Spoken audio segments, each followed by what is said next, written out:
साई बंदगी सतनाम। बंदी छोड़ सतगुरु कबीर साहब की जय हो। आज हम जानेंगे सतगुरु नितिन साहिब से। कबीर साहब की एक वाणी है,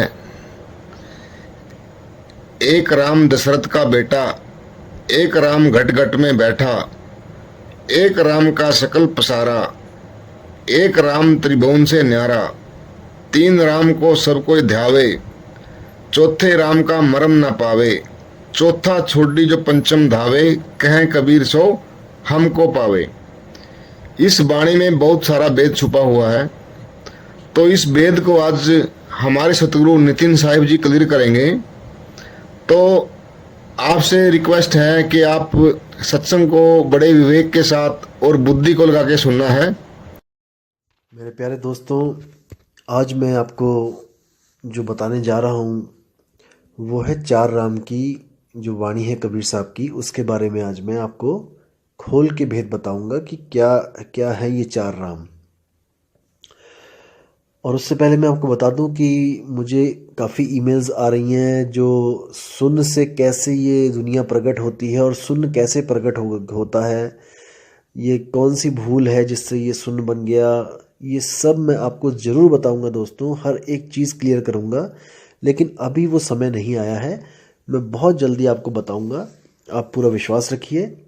लेकिन अभी क्या है कि अभी कुछ स्वयंभू जो संत महात्मा बने हुए हैं, अभी उनसे सवाल जवाब पूछे जा रहे हैं। कई लोगों ने मुझे मेल करी है कि हम अपने गुरु से सवाल कर रहे हैं और वो गुरु इसका जवाब देने में असमर्थ है। वो गुरु उनको ये नहीं बता पा रहा है कि ये सुन कैसे प्रकट हो गया। जब आत्मा ही आत्मा थी शुरू में, आत्मा ही आदि और आत्मा ही अंत है, तो ये सुन कहाँ से आ गया? आत्मा से ये कैसे भूल हो गई कि उसने सुन पैदा कर दिया और सुन से आगे चेतनाओं का तंत्र बना और फिर ये दुनिया पैदा हो गई, शरीर पैदा हो गई। ये सब भूल कैसे हुई है, इसका उनको जवाब नहीं मिल रहा है दोस्तों। और मैं चाहता हूं कि अभी वो उलझे थोड़ा सा, और अभी उनके पास जवाब नहीं है, तो अभी वो बहाने बनाएंगे कि कोई ये ऑटोमेटिकली होता है या ये कोई नियम है, कानून है, ये कोई अखंड नियम है। ऐसे डायलॉग ये मारने दो इनको। अभी मैं चाहता हूँ अभी इनकी असलियत पता लगे दुनिया को कि ये किस लेवल की ये जो है इनका ज्ञान है, ताकि लोग जो भ्रमित हो चुके हैं उनकी भी आंखें खुल जाएं। जो इनके पीछे लग गए हैं गलती से, जो भूल से इनके पीछे लग गए हैं, उनकी भी आंखें खुले, इनसे सवाल जवाब हो। मैं अभी ये चाहता हूँ, इसलिए अभी मैं इसका उत्तर नहीं दूंगा आपको, लेकिन आप यकीन रखना कि बहुत जल्दी इसका मैं उत्तर दूंगा आपको। तो आज जो कॉन्सेप्ट है वो है हमारा चार राम का। जैसे कबीर साहब की वाणी है, एक राम दशरथ का बेटा, एक राम घट घट में बैठा, एक राम का सगल पसारा, एक राम तीनों से न्यारा। ये वाणी दोस्तों ऐसी है कि आप अगर इस वाणी का अर्थ अलग अलग गुरुओं के पास जाके भी देखोगे तो सब ने अपने अपने मत के अनुसार आपको गुमराह करने की कोशिश की है। आप इंटरनेट पे भी अगर, यूट्यूब पे भी अगर डाल के देखोगे चार राम, तो आपको अलग अलग चीज़ें मिलेंगी, अलग अलग वाणियों का अर्थ मिलेगा। और कई स्वयंभू जो आत्मज्ञानी है वो उन्होंने तो बिल्कुल ही वाणी का मतलब कि बिल्कुल ही ख़त्म ही कर दिया उनका।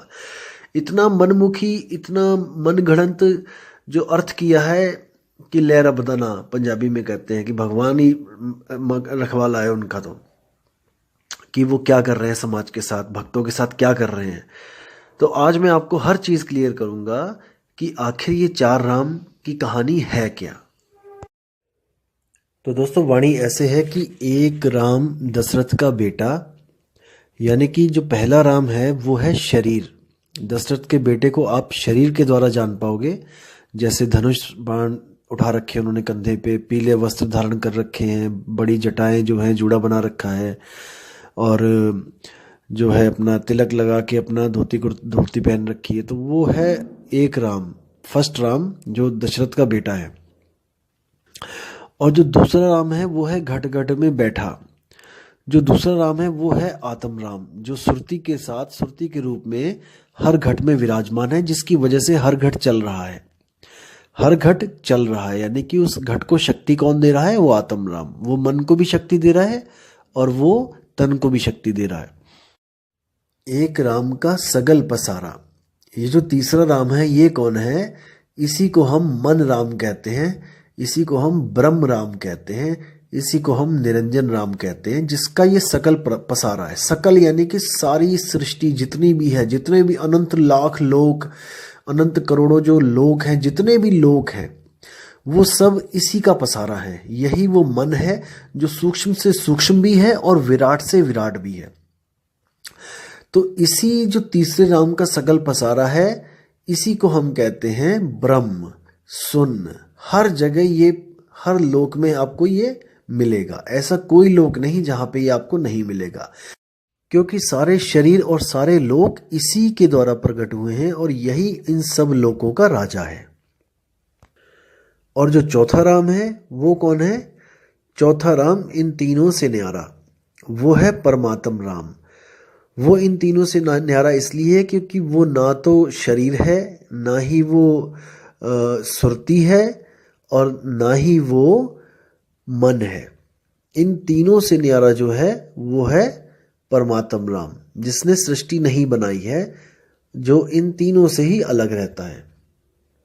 वो क्या करता है? वो केवल और केवल तब आता है इस दुनिया में हमें समझाने के लिए कि अगर आप भी सृष्टि से बाहर निकलना चाहते हो, जो आपने भूल करी है सृष्टि बनाने की, अगर आप इसको खत्म करना चाहते हो अपनी भूल को, तो मैं आपको उस भूल की औषधि दे सकता हूँ। यानी कि आपकी बीमारी की जो है मैं उसकी दवाई दे सकता हूँ। अगर आप उसको लोगे दवाई को, तो आप भी इस जन्म मरण से, इस सृष्टि से बाहर आ सकते हो। तो ये चार राम दोस्तों ऐसे हैं: तन, मन, आत्मा, परमात्मा। ये हैं वो चार राम, और सारे के सारे जितने भी राम हैं वो इसी में आ जाते हैं। तन राम, मन राम, आत्म राम, परमात्म राम। और दोस्तों आपको भ्रमित करने के लिए कुछ लोग ऐसा भी बोल देते हैं कि चौथा राम के आगे पांचवा राम है, छठा राम है, सातवां राम है। ऐसा बिल्कुल नहीं है दोस्तों। आपको भ्रमित करने के लिए वाणी के साथ भी खिलवाड़ कर दिया गया है। अब देखिए वाणी क्या बोलती है। आपको क्या पढ़ाया गया, क्या सुनाया गया वाणी में कि तीन राम को सब जग ध्यावे, चौथे राम का मरम न पावे, चौथा छोड़ पंचम को ध्यावे, कहें कबीर सो हमको पावे। दोस्तों ये वाणी नहीं है, ये आपको गलत बताई जा रही है वाणी। वाणी है तीन देव को सब जग ध्यावे। यहाँ पे तीन देव है, ना कि तीन राम। दोस्तों यही जो वाणियों के साथ खिलवाड़ करते हैं, यही पापी लोग आपको बोलेंगे कि ये वाणियां आपको फंसाने के लिए बनाई गई हैं। दोस्तों ऐसे लोग फंसाते हैं आपको वाणियों का गलत अर्थ करके, वाणियों को तोड़ मरोड़ के। वाणी कहती है तीन देव को सब जग ध्यावे, यानी कि तीन देव कौन है? रजोगुण, सतोगुण और तमोगुण। इन तीन देव की बात कर रहे हैं कबीर साहब, तीन राम की बात नहीं कर रहे हैं। तीन देव को सब जग ध्यावे, चौथे देव का मर न पावे।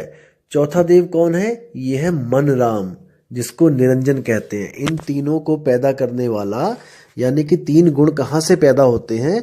गुणातीत निरंजन से। ये गुणातीत निरंजन ही है जो इन तीनों गुणों से न्यारा है। तो ये जो गुणातीत निरंजन है, ये चौथा देव है। चौथा छोड़ पंचम को ध्यावे, यानी कि जो अपने आत्म स्वरूप को ध्यावे। मुझे ध्याने की जरूरत नहीं है, परमात्मा को ध्याने की जरूरत नहीं है। अपने ही आप को ध्याओ, यानी कि अपने आप को मन से अलग करके अपने असली स्वरूप को ध्याओ। आप आत्म स्वरूप हो दोस्तों। जो तीसरा देव है, जो तीन गुण हैं, वो आप नहीं हो। जो चौथा देव है वो आप नहीं हो। चौथा छोड़ पंचम को ध्यावे, यानी कि जो अपने स्वरूप को ध्यावे।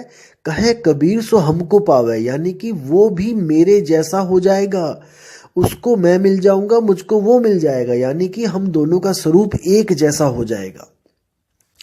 दोस्तों कबीर साहब हमारे पास अपनी पूजा करवाने के लिए नहीं आते हैं। मैं फिर बोल रहा हूं आपको, वो केवल और केवल हमें हमारा ही स्वरूप दिखाने के लिए आते हैं।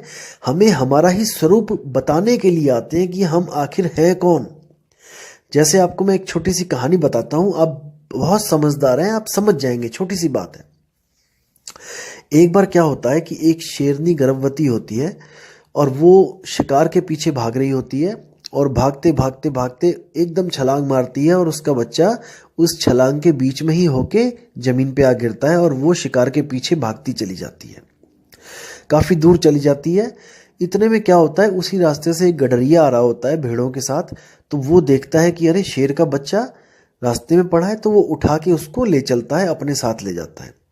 दोस्तों, वो उसको भेड़ों के साथ ही पालने लग जाता है। जैसे वो भेड़ों को डंडा मारता होता है, वैसे ही उस शेर के बच्चे को भी मारना शुरू कर देता है। अब वो शेर का बच्चा छोटा होता है, डंडे की चोट ज़्यादा लगती है, तो वो भी बेचारा डर डर के जीने लग जाता है, भेड़ों के साथ घास चरने लग जाता है और गडरिये से डरने लग जाता है। दोस्तों, ऐसे ही समय बीतता जाता है और वो शेर भेड़ों के साथ ही घास चरता चरता बड़ा हो जाता है और गडरिया उसको फिर भी डंडे मारता रहता है और वो भेड़ों की तरह डर के इधर उधर भागने लग जाता है गडरिये से। दोस्तों, फिर क्या होता है, एक दिन वही उसकी माँ एक दिन आती है वापस जब जंगल में, तो देखती है कि काफ़ी भेड़ें वहाँ चर रही होती हैं। तो वो सोचती है कि शिकार किया जाए किसी एक भेड़ का। तो वो जब भेड़ों पे ताक रखती है, जब उसका ताड़ती है उनको, तो देखती है तो बीच में एक शेर भी घास चर रहा होता है। बहुत हैरान हो जाती है, बहुत परेशान हो जाती है कि बताओ, ये भेड़ों के बीच में शेर घास चर रहा है, ये तो हमारे कुल का, जिसको कहते हैं हमारी जो जात है, उसको कलंक लग गया।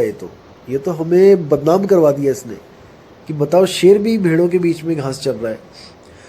तो वो बहुत ही ज़्यादा उग्र होकर दहाड़ मारकर उन पे झपट्टा मारती है।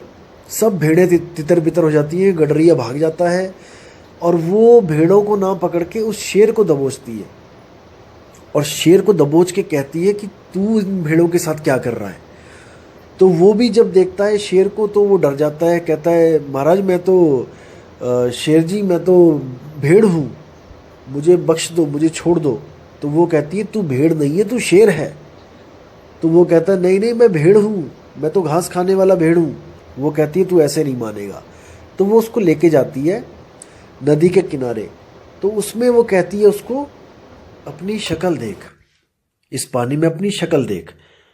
तो जैसे आपको पता है कि बिल्ली हो गई, शेर हो गए, ये सब पानी पीते हुए हमेशा आंखें बंद कर लेते हैं, इसलिए इनको कभी भी अपने स्वरूप का ज्ञान नहीं हो पाता है। तो शेर जैसे ही देखता है पानी में, तो उसको शेर का चेहरा दिखाई देता है। तो वो कहता है कि शेर जी, ये तो आप हो, आपका चेहरा दिखाई दे रहा है इसमें, क्योंकि उसने अपना चेहरा तो देखा नहीं होता कभी। तो वो कहती है ये तेरा चेहरा है। वो कहता नहीं नहीं, ये आपके जैसा लग रहा है, आप बिल्कुल आपके जैसा है, ये आप हो। वो कहती है अच्छा। तो वो भी आ जाती है पानी के सामने और दोनों चेहरे दिखाई देते हैं जब उसको। तो वो बड़ा हैरान परेशान हो जाता है। वो कहता है अरे, ये तो आप मेरे जैसे और मैं आपके जैसा दिखाई दे रहा हूँ बिल्कुल, यानी कि मैं भेड़ नहीं हूँ, मैं शेर हूँ। वो कहती है मैं यही तो तुझे समझा रही हूँ इतनी देर से कि तू भेड़ नहीं है, तू शेर है और तू घास खा रहा है, शर्म कर।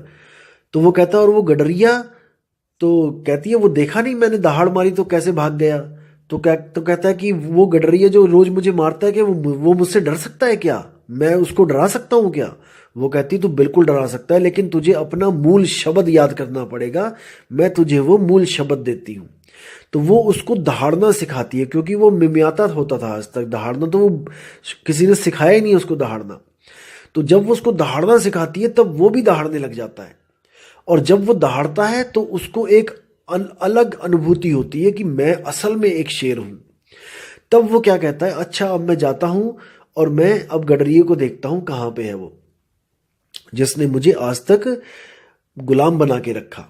तो जैसे ही वो जाता है शेर अकेला वहां पे, तो गडरिया देखता है, वो पहचान जाता है, कहता है ये तो अपना वाला ही शेर है।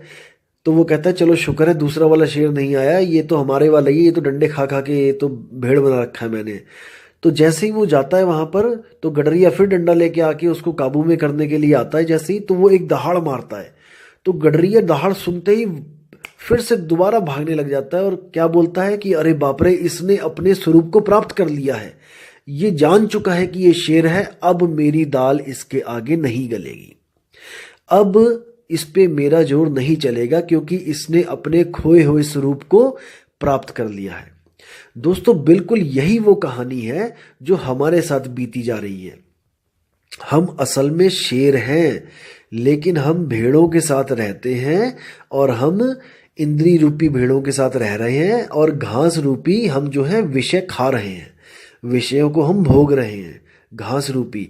असल में हमारा जो आहार है वो हमारा कुछ और है, हमारा स्वरूप है वो हमारा कुछ और है, हमारी जो जात है वो हमारी कुछ और है। हम इन नकली जात पात में, इन नकली इंद्रियों के सुखों में हम भटक रहे हैं। असल में हमारा स्वरूप शब्द स्वरूपी है, यानी कि हम आत्म स्वरूपी हैं, लेकिन हम गलती से अपने आप को मन समझ रहे हैं।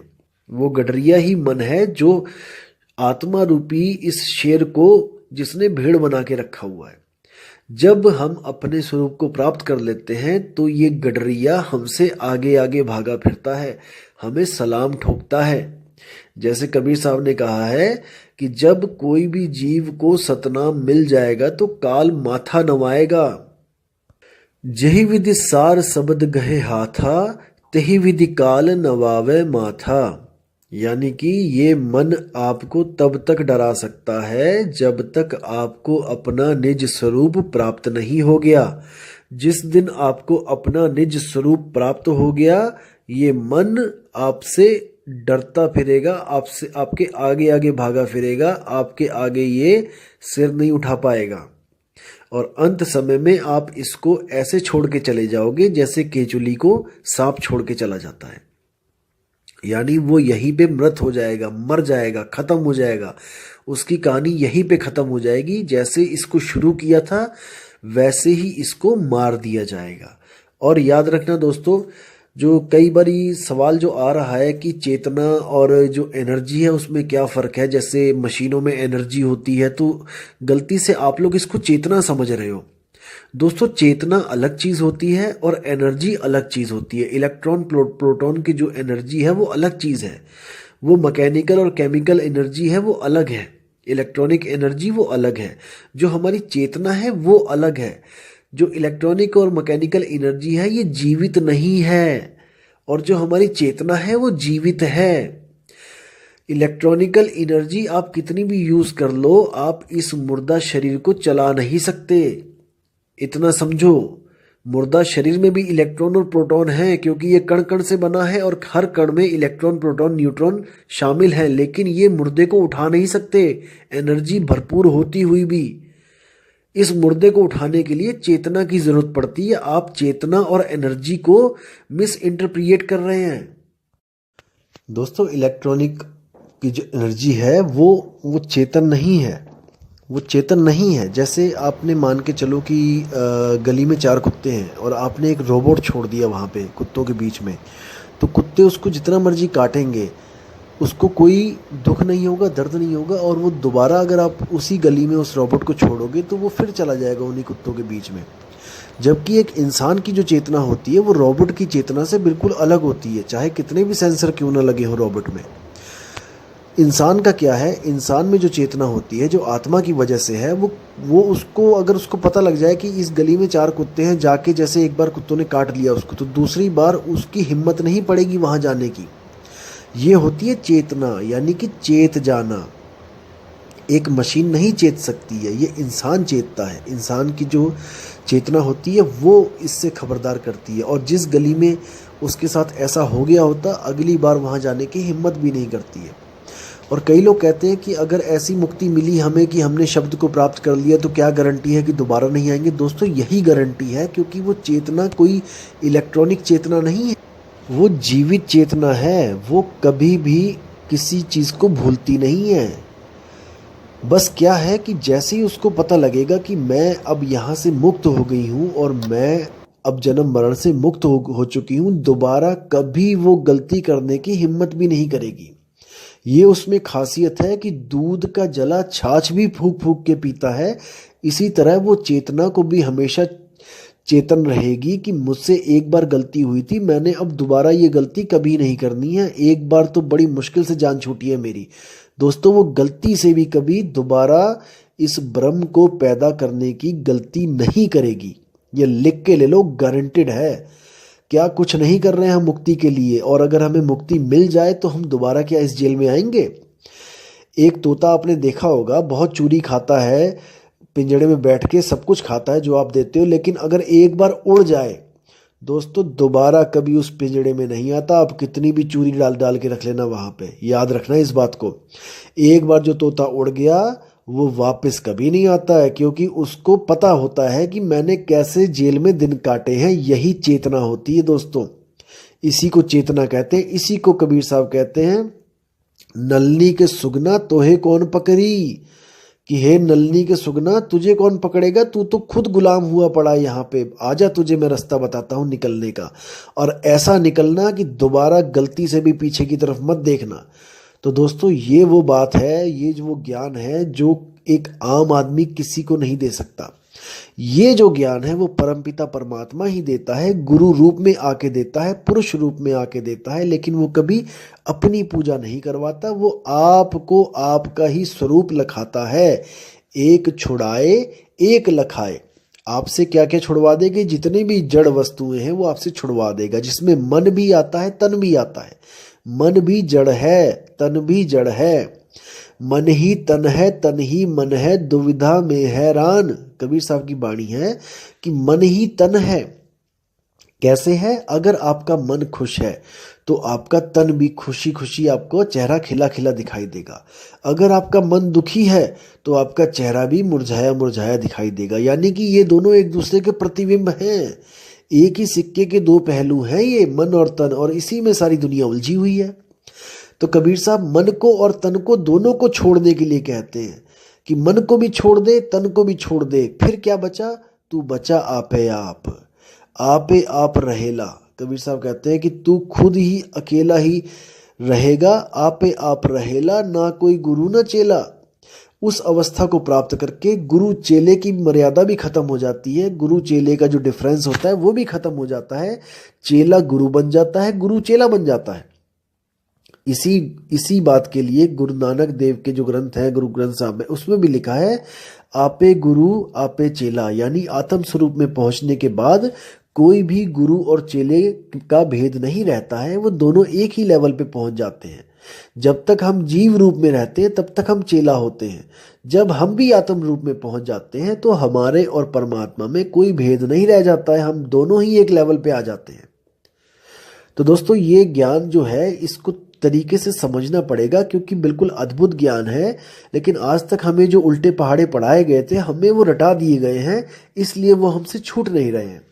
लेकिन आप एक सिरे से अगर शुरुआत करोगे तो आपको हर चीज बिल्कुल सीधी सीधी दिखाई देगी, बिल्कुल साफ साफ दिखाई देगी, और रास्ता बिल्कुल सीधा दिखाई देगा। क्योंकि आज तक हमें जितने भी रास्ते पकड़ाए गए जलेबी की तरह सीधे पकड़ाए गए हैं दोस्तों, लेकिन इस बार मैं आपसे वादा कर रहा हूं और आपको विश्वास दिला रहा हूं कि ये रास्ता बिल्कुल सीधा है, ये जलेबी वाला सीधा रास्ता नहीं है, ये बिल्कुल सीधा रास्ता है। तो दोस्तों विदा चाहूंगा आपसे, और अगली बार आपको मैं और भी अच्छे जो हैं कबीर साहब की वाणियाँ जो बहुत ही ज्ञानवर्धक, बहुत ही ज़्यादा साफ से रास्ता बताने वाली हैं वो लेके आऊँगा, और आपके जो विवेक है उसमें वृद्धि करूँगा। इसलिए दोस्तों अपना विवेक लगाते चले, क्योंकि विवेक ही आपका एक ऐसा साथी है जो आपका हमेशा साथ निभाएगा। अगर आपने विवेक लगाना छोड़ दिया दोस्तों तो आप यहीं पे लूटे जाओगे और पता नहीं कौन कौन आपको लूट लेगा। इसलिए दोस्तों हमेशा अपने विवेक को काम पे लगाए रखो, अपनी बुद्धि के घोड़े दौड़ाए रखो, और इन वाणियों को बार बार सुनते रहो, ताकि आपको हर बार कोई नई चीज़ मिले जिससे आप कुछ नया ज्ञान प्राप्त करो। और आपसे रिक्वेस्ट है कि इन ऑडियोज़ को आप अपने चाहने वालों के लिए भेजो, अपने भाइयों को भेजो, अपने दोस्तों को भेजो, ताकि किसी की भी जो खोज है परमात्मा के लिए, अपने स्वरूप को प्राप्त करने के लिए, वो पूरी हो सके और वो भी जन्म मरण से बाहर निकल सके। दोस्तों इसमें अपना योगदान जरूर करें। और दोस्तों मैं आपसे फिर बोल रहा हूँ कि आप किसी के भी साथ जुड़ना चाहें आप जुड़ सकते हैं, कोई बंधन नहीं है आपको कि आप यहीं पे जुड़े या कहीं पे, जहां आपको विश्वास बनता है आप जुड़ें, लेकिन दोस्तों परख करने के बाद जुड़ें। आप गुरु से जरूर प्रश्न पूछें कि गुरुजी ये सृष्टि बनी तो बनी कैसे? क्या ये सृष्टि बना के बहुत अच्छा किया जिसने भी बनाई है, या बहुत बुरा किया? हम यहाँ पे फंस गए हैं, ये हमारे फंसाने के लिए बनाई गई थी कि कैसे बनाई गई थी? क्या इसको बनाने का मकसद क्या था? क्या इसको बनाए बिना बात नहीं बननी थी? जैसे कई लोग कह देते हैं कि ये ऑटोमेटिकली बनी है और शून्य से सब कुछ प्रकट हुआ है, हम भी शून्य से प्रकट हुए हैं। दोस्तों अगर हम मान के चलो कि हम शून्य से प्रकट हुए हैं तो इसका मतलब हम पहले नहीं थे। विचार करना दोस्तों, जैसे मैं पहले नहीं था, मेरा कोई अस्तित्व नहीं था, मैं एकदम शून्य से प्रकट हो गया। विचार करना दोस्तों, मैं पहले नहीं था और मैं शून्य से प्रकट हो गया, और आज मुझे ये ज्ञान बताया जा रहा है कि तुम दोबारा मर जाओ। मैं मानता हूं कि आज मैं फिर दोबारा मर गया, लेकिन दोस्तों मैं तो पहले भी मरा हुआ था ना। शून्य से प्रकट होने से पहले भी तो मैं मरा हुआ था। जब मैं मरे हुए से फिर जिंदा कर दिया गया, शून्य से प्रकट हो गया, तो अब क्या गारंटी है कि मैं आज अगर मर जाता हूं, ये मन मर जाता है, पूर्णतया मर जाता है, दोबारा पैदा नहीं होगा? क्योंकि शून्य से पैदा होने से पहले भी तो ये मरा ही हुआ था। ये कहाँ था? क्या इसका कोई अस्तित्व था क्या? जब इसका कोई अस्तित्व नहीं था और इसको पैदा कर दिया गया, तो दोस्तों आज भी अगर आप इसका अस्तित्व खत्म कर दोगे तो आप कल को दोबारा पैदा कर दिए जाओगे, क्योंकि वो लोग ये नहीं जानते कि भूल कहाँ पे हो रही है। ये उस भूल को तो प्रकृति का नियम बताते हैं, ये उस भूल को तो अखंड नियम बताते हैं, क्योंकि इनके पास जवाब नहीं है। इनको पता ही नहीं है कि भूल सुधारी कैसे जाए। इसलिए जो चीज़ नहीं पता होती है तो वो कह देते हैं नहीं नहीं ये तो होता ही है, ये तो ऑटोमेटिकली, ऐसा तो होना ही है। तो दोस्तों दोबारा पैदा हो जाओगे। अभी विचार कर लो, ये जन्म बार बार नहीं मिलेगा। भूल को सुधारोगे तभी बात बनेगी, नहीं तो बार बार भूल होती चली जाएगी। दोस्तों विचार करना है, किसी के पीछे ऐसे ही नहीं लग जाना है। बाल की खाल निकालना सीखो। कबीर पंथ का मूल मकसद ही यही होता है कि बिना देखे बिना जांचे किसी को नहीं मानना। जब तक ना देखूं अपनी नैनी और तब तक ना मानूं गुरु की कहनी। ये किसी भी संत महात्मा ने नहीं सिखाया, केवल कबीर साहब ने बताया है कि जब तक अपने ज्ञान से मैं परख ना कर लूं कि गुरु सत्य बता रहा है कि असत्य बता रहा है, मैं किसी को नहीं मानता गुरु। इसलिए दोस्तों विचार करना है, विवेक करना है, सवाल पे सवाल पूछने हैं। सवाल पूछना शिष्य का हक है, और अगर गुरु को नहीं पता है तो वो गोलमोल उत्तर देगा और आपने पकड़ लेना है उसको। तो दोस्तों मैं फिर आपको कहता हूं कि बिना विवेक के आप लुट जाओगे। विवेक को कभी भी मत सोने देना, हमेशा जगाए रखना, बुद्धि के घोड़े दौड़ाए रखना। तो इसी के साथ दोस्तों मैं आपसे विदा लेता हूं, और बहुत ही जल्दी आपको अगली ऑडियो के साथ में आऊँगा, जिसमें मैं सारा क्लियर करूँगा कि शरीरों के कितने गुण होते हैं और आत्मा के क्या गुण होते हैं। जैसे कई लोगों ने आजकल डायलॉग ये रट लिया है कि यहाँ पे 5 शरीर में रहोगे तो 5 गुण मिलेंगे, काम क्रोध लोभ मोह अहंकार। आगे ऊपर आत्मा में चले जाओगे तो नूरी तत्व में चले जाओगे तो 16 मिल जाएंगे, आगे चले जाओगे 64 मिल जाएंगे, आगे चले जाओगे उसके डबल बता देंगे। अरे दोस्तों ये ऐसा नहीं होता है। आप उनसे पूछो कि 16 तो बता दिए तुमने, 16 जो आत्मा के गुण हैं नाम बता दोगे, क्योंकि अनुराग सागर में लिखे हैं 14, 64 के नाम बता के दिखाओ जरा। 64 के बाद जरा 108 के नाम बता के दिखाओ जरा। आप नाम तो बताओ ना। आप ऐसे गिनती गिनाते चले जाओगे, उसका तो अंत ही कोई नहीं है भाई। अगर आप गिनती गिनाते चले जाओगे उसका तो कोई अंत नहीं है कि 16 के ऊपर जाओगे 64 हो जाएगा, 64 के ऊपर चले जाओगे 100 कुछ हो जाएगा, फिर 205 हो जाएगा, फिर 8000 हो जाएगा। दोस्तों नाम तो बताओ, इनको बोलो, इन लोगों से पूछो। आप जो ये गुरु बैठे हुए हैं इनसे पूछो आपकी कौन कौन से गुण होते हैं, जरा हमें बताओ। 25 प्रकृतियां होती हैं, 26वीं बताओ, 26वीं कौन सी होती है बताओ जरा। तो दोस्तों ये गिनतियां गिनना सीख गए हैं और बस गिनतियों में आपको उलझा लेते हैं कि अनंत लोक हैं और इतने लोग हैं। अरे नाम तो बताओ, 100 के तो नाम बता दो। अनंत पुरुष है, तुम 10 के तो नाम बता दो। बताओ जरा कौन कौन से पुरुष किस किस लोक में बैठे हुए हैं। तो दोस्तों ऐसे भ्रमित आपको करने वाले हजारों लाखों मिलेंगे, लेकिन आपने ऐसे भ्रमित नहीं होना है। अगली वीडियो में मैं आपको ये बताऊंगा कि ब्रह्म ज्ञानी और आत्मज्ञानी में फर्क क्या होता है, और ब्रह्म ज्ञानियों को क्या सिद्धियां मिलती हैं और आत्मज्ञानी के पास कौन सी सिद्धि होती है। ये जितने भी आत्मज्ञानी लोग कह रहे हैं कि मुझे अनंत लोग दिखाई दे रहे हैं, ये सब झूठ बोलते हैं। आत्मज्ञानी के पास क्या क्या असल में क्या वस्तुएं होती है, मैं आपको अगली ऑडियो में एक एक चीज क्लियर करके बताऊंगा। तो दोस्तों आपसे विदा चाहूंगा अब, और आप विवेक लगाते रहिए दोस्तों, बार बार ऑडियो सुनते रहिए ताकि आपको हर चीज समझ में आती रहे। तो इसी के साथ मैं विदा चाहूंगा दोस्तों। जय गुरु बंदी छोड़ कबीर साहिब, जय गुरु बंदी छोड़ मदन साहिब, जय जय गुरु बंदी छोड़ वैराग साहिब की सदा ही जय हो। साहिब बंदगी सतनाम।